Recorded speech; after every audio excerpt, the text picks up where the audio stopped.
بسم اللہ الرحمن الرحیم۔ السلام علیکم، میں ہوں سلمان حیدر۔ دعا ہے پروردگار سے کہ اس نے آپ کو اور آپ کے اہل خانہ کو اپنی حفظ و امان میں رکھا ہو۔ کسی نے صحیح کہا ایک اور ایک 11 ہوتے ہیں۔ اگر کسی کو سمجھ نہیں آ رہی تو اسلام آباد کے مقامی ہوٹل میں چلے جائیں، جہاں اپوزیشن اتحاد آج جس طریقے سے گرج اور برس رہا ہے نا، وہ کہتے ہیں وہ تم ڈراتے کس کو؟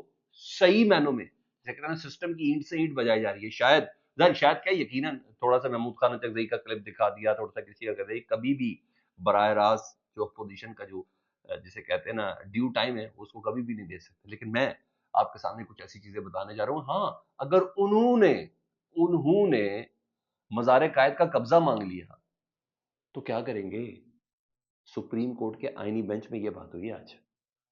انہوں نے کہ آپ لوگوں نے بھیڑ بکریوں کی طرح جس کا مرضی دل کیا، ایک جج نے وداؤٹ کسی اس کے فوجی عدالتوں کے اندر بندے دیتے رہے کمانڈنٹ افسر کے کہنے پر، جیسے کہ وہ اس کا بھی کمانڈنگ افسر تھا۔ نہیں سر، اس پر بات کرنی ہے۔ امریکہ کا خط، ایک تگڑا خط جی، اور باقاعدہ طور پر پروسیس ہو گیا، اس کی کچھ ڈیٹیل بتانی ہے۔ آئی ایم ایف کا تیسرا وفد آ رہا ہے پاکستان میں جی، اور اس وفد نے بتانا ہے کہ پاکستان میں نوکری پیشہ لوگوں کی زندگی کدھر جا کے کھڑی ہے۔ اس کی بھی کچھ ڈیٹیلز میں نے آپ کو بتانی ہے۔ تو جناب وہ تو اسلام آباد کا مقامی ہوٹل ہے، اس کی تو میں ڈیٹیل آپ کو چل کے بتاتا ہوں۔ اپوزیشن اتحاد کی قومی کانفرنس برات گئے تک کمال زور لگایا، 4 وینیوز تبدیل ہوئے، طے ہو گیا کہ اب سڑک پہ جا کے کریں گے جی، سڑک پہ جا کے کریں گے۔ اور سڑک پہ جا کے کیا انہوں نے کرنا تھا؟ بیرسٹر گوہر صاحب، عمر ایوب صاحب، سلمان اکرم راجہ، جی ڈی اے کی قیادت، شاہد خاقان عباسی اور صاحبزادہ حامد رضا صاحب، راجہ ناصر عباس صاحب اور مہتاب عباسی، یہ تمام ادھر موجود تھے، تمام موجود ہیں۔ میں اس سے پہلے کہ محمود خان اچکزئی یا دوسروں کا صرف محمود خان اچکزئی صاحب کو صرف یہ جملہ بتاؤں، باقی میں اصل چیز آپ کو کسی اور جگہ پہ بتانی ہوں۔ محمود خان اچکزئی نے کہا پاکستان میں آج تک نا جو قانون اور آئین کے ثمرات ہیں نا، وہ لوگوں تک نہیں پہنچ سکے۔ یہ انہوں نے بات کی، اور اصل جملہ سے کہتے ہیں نفس پہ ہاتھ رکھنا، جس بندے کی جس کو ڈرا رہے ہیں، جس کو خوفزدہ کر رہے ہیں۔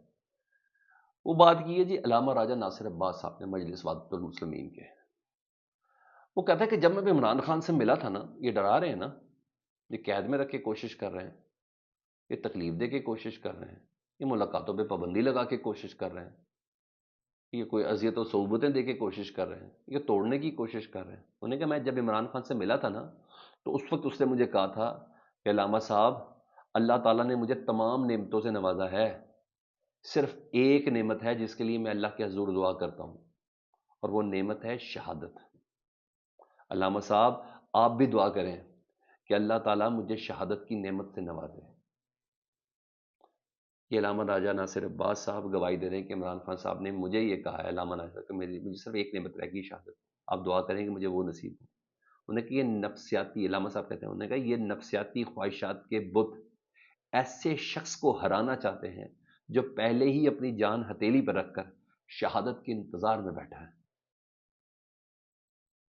یہ بونے ہیں، عمران خان عظیم انسان ہے۔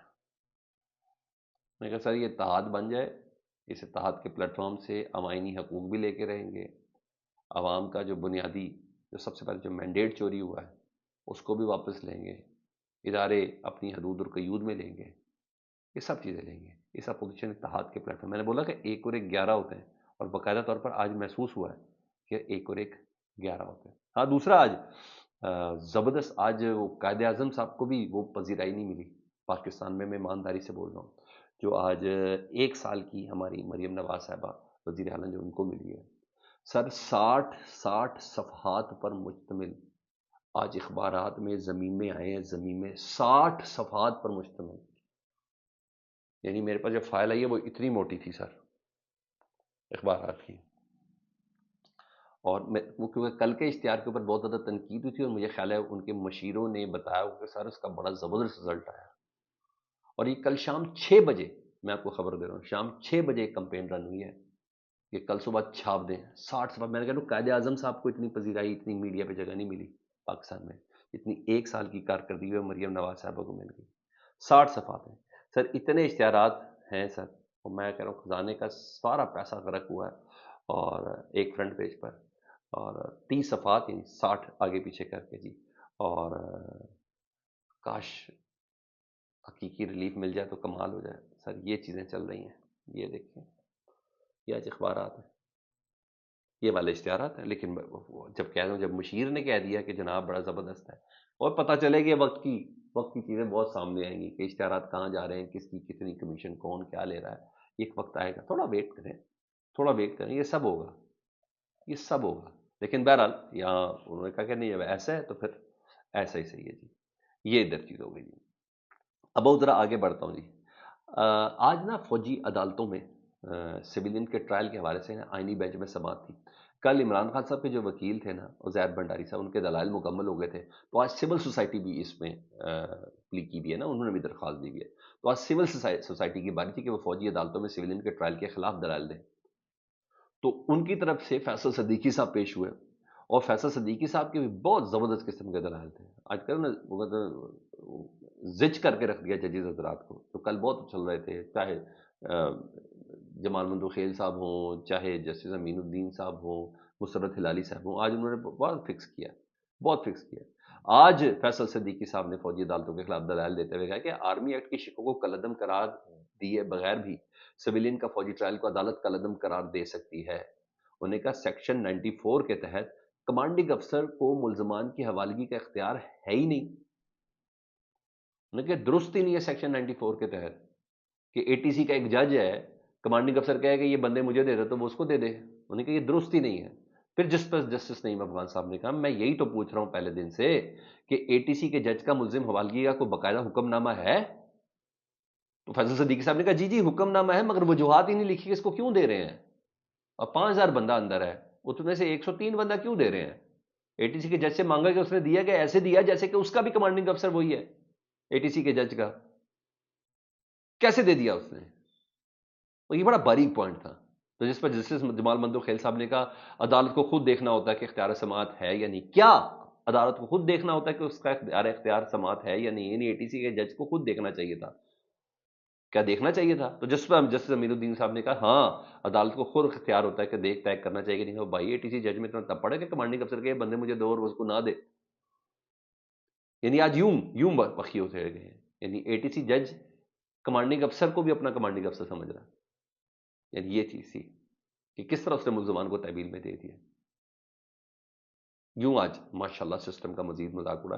فیصل صدیقی صاحب نے کہا اگر ایسے ہی ہے کسی کو بھی کسی کی تحویل میں دے دے تو کہنا کوئی بھی اٹھ کے، یعنی بیسیکلی وہ ان کی طرف اشارہ کر دیں. انہیں کہ کوئی بھی اٹھ کے اچانک ہے کہ مزار قائد کا قبضہ میں نے مانگ لیا ہے تو کیا عدالت اس کو قبضہ دے دے گی؟ یہ کہہ کے کہ اس کے دائرہ اختیار پہ اعتراض نہیں ہے. یہ لفظ استعمال کیا. انہوں نے کہا یوں تو مزار قائد پہ ظاہر بات دائرہ اختیار ہی نہیں ہے عدالت کا، تو مزار قائد پہ قبضہ کر لے اور کہیں کسی کو اعتراض ہی نہیں ہے. اب کمانڈنگ افسر یا کوئی بھی ہو وہ کہے کہ مزار قائد پہ قبضہ، کس نے اعتراض کرنا ہے جی؟ اس سسٹم میں اس وقت ہوتے ہوئے اعتراض ہو سکتا ہے؟ یہاں تک ایکسٹریم لیول پر گیا ہے معاملہ. تو بہرحال فیصل صدیقی صاحب نے کہا کہ فوجی عدالتوں کے خلاف 5 رکنی بینچ کی جانب سے نا فیصلہ آیا تھا، اور یہ کوئی ایک بندے نہیں تھا، 5 کے 5 بندوں نے تھا فیصلے. 3 فیصلے تھے اس میں. جسٹس منیب اختر، جسٹس عائشہ ملک، جسٹس یحییٰ آفریدی، تمام نے اپنے فیصلے کیے اور تمام ججز ایک دوسرے سے اتفاق کرتے تھے، لیکن وجوہات ہر ایک نے مختلف بتائیں. اور اگر وجوہات مختلف بتائیں تو وجوہات بھی فیصلے کا حصہ ہیں. سویلین کے فوجی ٹرائل نہ ہونے کے حوالے سے انہوں نے کہا سر کدھر لے کے بیٹھے؟ ہاں ادھر جسٹس یحییٰ آفریدی صاحب رہ گئے.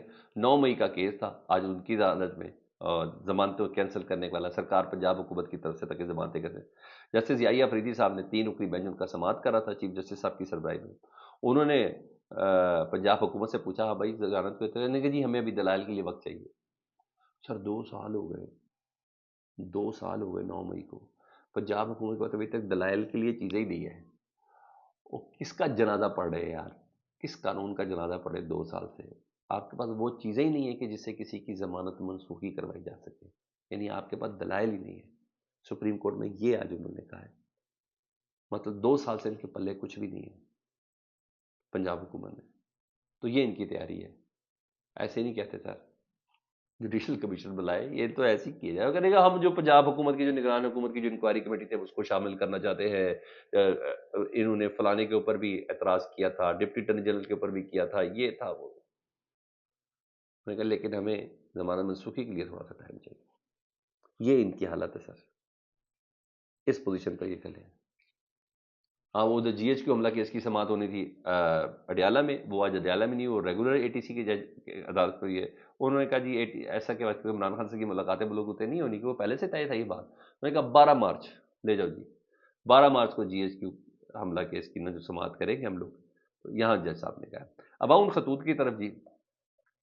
سر خط آیا ہے، لکھا ہے جی جو ولسن صاحب نے، آپ کو پتا وہ اڑے ہوئے ہیں، جو ولسن صاحب نے خط لکھا ہے ٹو سیکرٹری آف اسٹیٹ، یعنی اپنے وزیر خارجہ روبیو صاحب کو، regarding the release of Imran Khan. He has taken the stance that Marco Rubio, as Secretary of State, should engage with Pakistan military regime and play a role in securing Imran Khan's release.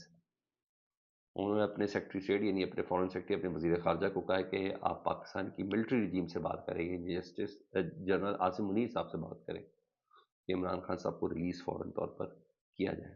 یہ خط انہوں نے بھیجا تھا. اچھا جی، اور پورا اس کا ایک مدعا ہے، اور اس مدعے کو اگر میں جلدی سے آپ کو پڑھ کے سنا دوں کہ وہ right staunch conservatives to ask that you engage with the military regime of Pakistan to free Imran Khan. You recall the Imran Khan was Prime Minister in your first term and you both shared a strong relationship. He is widely beloved in Pakistan and his release would usher in a new era of US-Pakistan relations with freedom values at its core. جناب یہ خط بھی لکھ دیا کہ ہاں اس کے علاوہ دوسرے بھی کچھ چیزیں آئیں نا سر، وہ بھی میں بتاتا ہوں.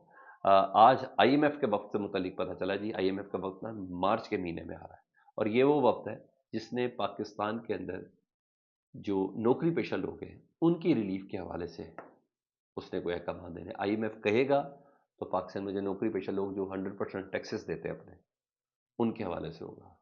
تو ابھی رمضان میں ماشاءاللہ ہمیں کچھ نئے مزید جھٹکے لگنے والے ہیں.